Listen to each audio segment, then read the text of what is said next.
আর এই এসআইআর শুনানি পর্বে এবার ডাক পেলেন তৃণমূল সাংসদের পরিবারের সদস্যরা। কাকলি ঘোষ দস্তিদারের পরিবারের সদস্যদের এসআইআর এর শুনানিতে ডাকা হয়েছে। সাংসদের ৯০ বছর বয়সী মা, ২ চিকিৎসক পুত্র ও বোনকে শুনানিতে ডাকা হয়েছে। মধ্যমগ্রামের ভোটার, অর্থাৎ যে বুথে ভোট দেন কাকলি ঘোষ দস্তিদার, সেই বুথের ভোটার হচ্ছেন তৃণমূল সাংসদের মা এবং বোন। বিজেপির অঙ্গুলি হেলনে তৈরি এসআইআর এর খসড়া তালিকা স্পষ্ট অভিযোগ করছেন কাকলি ঘোষ দস্তিদার।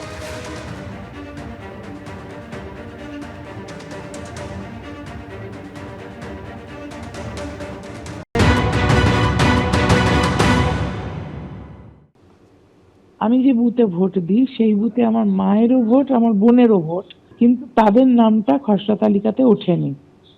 আবার আমার 2 পুত্র যারা এস্টাবলিশ ডক্টর, যে বুথে তারা ভোট দেয় সেখানে তাদেরও খসড়া তালিকাতে নাম ওঠেনি।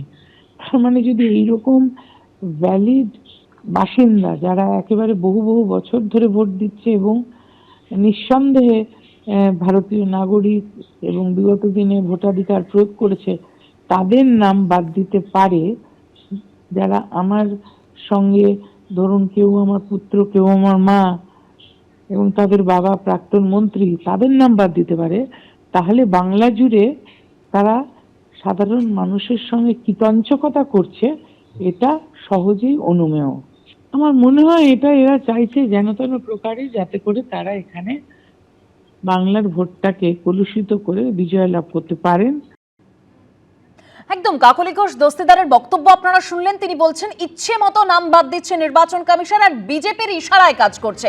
এই নিয়ে রাহুল সিনহার সঙ্গে আমরা কথা বলেছিলাম, কি বলেছেন বিজেপি নেতা শোনাবো।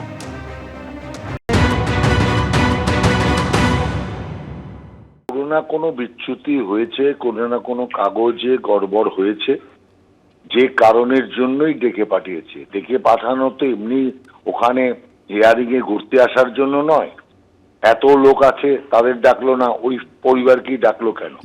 তার মানে তাদের যে কাগজপত্র, যে এটা জমা দেওয়ার কথা, যে কানেকশন দেখানোর কথা, কোথাও কোনো ত্রুটি নিশ্চয়ই তারা করেছেন, বা কোনো কাগজ নেই, অতএব কোনো কানেকশনের কোনো গড়বড় আছে, সেই কারণে হিয়ারিং এ ডেকেছে। আর হিয়ারিং এ ডাকাতে এত ভয়ের কি কারণ আছে?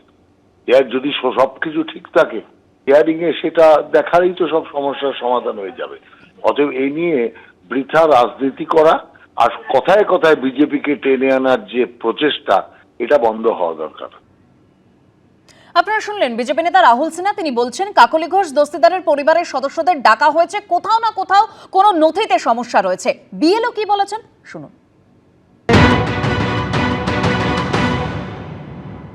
ফর্ম ফিল আপের ত্রুটি থাকার জন্য তো কোনো সমস্যাটা হয়েছে এবং খসড়া তালিকায় তাদের নাম আছে। আগামী দিনে এটা ক্লিয়ার হয়ে যাবে। হ্যাঁ, কবে আমাদের 31 তারিখে ওনাদের আছে হিয়ারিংটা। হ্যাঁ, 31 তারিখে আমাদের 232 পার্টে হিয়ারিং শুরু হচ্ছে এবং 8 তারিখেও আছে ফেব্রুয়ারি মাসে, এই জানুয়ারি মাসের। হ্যাঁ, এতে ক্লিয়ার হয়ে যাবে অনেকেরই। নজরে 26-এর বিধানসভা ভোট, বাংলার সমর্থনের সংযোগ ও বাংলার সমর্থনের সংলাপ।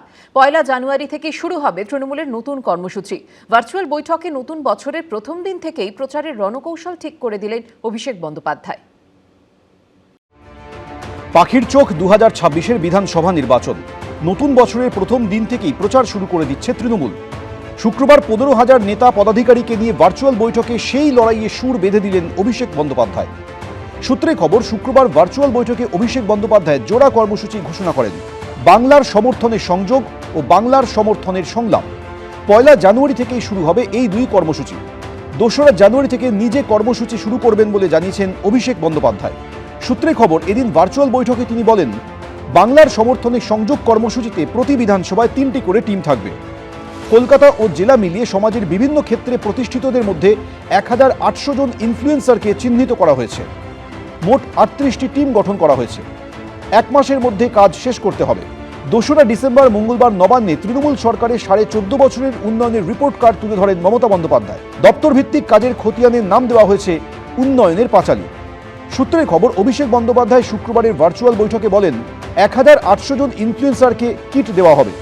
উন্নয়নের পাঁচালী, বাংলার গৌরবোজ্জ্বল 15 বছর লেখা থাকবে এই কিটে। উত্তরীয় মমতা বন্দ্যোপাধ্যায় লেখা চিঠি, মেমেন্টো এবং 15 বছরের রিপোর্ট কার্ড থাকবে। সূত্রে খবর, এদিন নেতা এবং পদাধিকারীদের উদ্দেশ্যে তিনি বলেন, রাজ্য সরকারের উন্নয়নের রিপোর্ট কার্ড তুলে ধরবেন ইনফ্লুয়েন্সারদের কাছে। অভিষেক বন্দ্যোপাধ্যায় আরও বলেন, আমরাই একমাত্র দল ভারতবর্ষে ক্ষমতায় থাকাকালীন কি কি কাজ করেছে তার পুঙ্খানুপুঙ্খ রিপোর্ট, যা শ্বেতপত্র প্রকাশের মতো আমরা বাড়ি বাড়ি দিচ্ছি। একমাত্র দল যাদের এই সৎ সাহস আছে। দলীয় নেতা পদাধিকারীদের উদ্দেশ্যে অভিষেক বন্দ্যোপাধ্যায় বলেন, মানুষের সাথে কথা বলার সময় কোনো ঔদ্ধত্য দেখানো যাবে না। আপনার ব্যবহারে যেন মানুষ মমতা বন্দ্যোপাধ্যায়ের সংগ্রামকে দেখতে পায়। আপনার পিসি আর ভাইপো ঢপের রাজত্ব চালাচ্ছে। ভাইপো নাকি জানুয়ারি মাস থেকে বিভিন্ন জায়গায় যাবে, সভা করবে। ভাইপো বলছে আমি বিভিন্ন জায়গায় যাব, সভা করব। আমি বলছি ভাইপো যত যায় যত ভালো, সামনে লোকে কয়লা চোরকে দেখবে, গরু চোরকে দেখবে, আর ভোটটা বিজেপিকে দিয়ে দেবে। মানুষ আরো বেশি করে বিজেপিকে ভোট দেবে, সেইটা আমাদের জন্য আরো বেশি উপকারী হবে। সূত্রে খবর, বিরোধী দলের সমর্থকদের কাছেও প্রচারে নামার বার্তা দেন তৃণমূলের সর্বভারতীয় সাধারণ সম্পাদক। তিনি বলেন, যাদের কাছে যাবেন তাদের রাজনৈতিক পরিচয় ভুলে যান। সব বাড়িতে বাড়িতে যেতে হবে, রিপোর্ট কার্ড নিয়ে যেতে হবে। রিপোর্ট কার্ডে থাকবে কত হাজার শিক্ষকের চাকরি খেলে, আরজি করের অভয়া কি কাণ্ডটা ঘটলো, রিপোর্ট কার্ডে থাকবে তামান্না খুন, থাকবে ডিএ, থাকবে গ্রামে গ্রামে কাজ নেই, থাকবে পরিযায়ী শ্রমিক। রিপোর্ট কার্ডে এগুলো যেন সব ঠিক মতো করে থাকে, যে বাংলাকে কিভাবে ধ্বংস করেছে তৃণমূলের রাজত্ব। সূত্রে খবর, ভার্চুয়াল বৈঠকে অভিষেক বন্দ্যোপাধ্যায় বলেন, উন্নয়নের সংলাপ কর্মসূচি হবে একেবারে বুথ স্তরে। এদিন বুথ স্তরে প্রচারে দলীয় নেতাকর্মীদের একেবারে রুটিন বেঁধে দেন অভিষেক বন্দ্যোপাধ্যায়। তিনি বলেন, সকাল 9টা থেকে প্রচার শুরু করতে হবে। প্রচারের অংশ হিসেবে ধর্মীয় স্থান পরিদর্শন করবেন। জনবহুল এলাকায় ক্লাসরুমের আদলে পাড়ার সংলাপ করবেন। দলে যোগদানের কর্মসূচি থাকলে দুপুরে করতে হবে। এখানেই শেষ নয়। সূত্রের খবর, অভিষেক বন্দ্যোপাধ্যায় আরও বলেন, কোনো কর্মী যদি মান অভিমান করে বসে থাকেন তার বাড়িতে যাবেন, তাকে ফেরাবেন। কোনো হোটেলে নয়, মধ্যাহ্নভোজ করতে হবে BLA 2 বা কোনো বুথ কর্মীর বাড়িতে। অভিষেক বন্দ্যোপাধ্যায় এদিন বলেন, বিশিষ্টদের কাছে যেতে হবে, তাদের সবার মাঝে এনে সম্মান দেবেন। 1.5 মাস ধরে চলবে এই কর্মসূচি। উন্নয়নটা কি এটা উনি মুখে বলুন। হ্যাঁ, যত রিপোর্ট কার্ড পেশ করবে, মমতা যত মুখ খুলবে, অভিষেক যত রাস্তায় নামবে, তৃণমূলের ভোট তত কমবে। উন্নয়ন নিয়ে আপনি কি বলবেন? লক্ষ্মী ভাণ্ডার আর কতদিন বলবে মানুষের কাছে? যাবেন, আপনারা যাবেন। হ্যাঁ, মহিলা কর্মীরা হলে যদি যান তাহলে 8টার পরে যাবেন না। রাজ্য সরকারি কর্মচারীদের বাড়ি যাবেন না। হ্যাঁ, যারা শিক্ষক দয়া করে তাদের বাড়ি যাবেন না এরকম।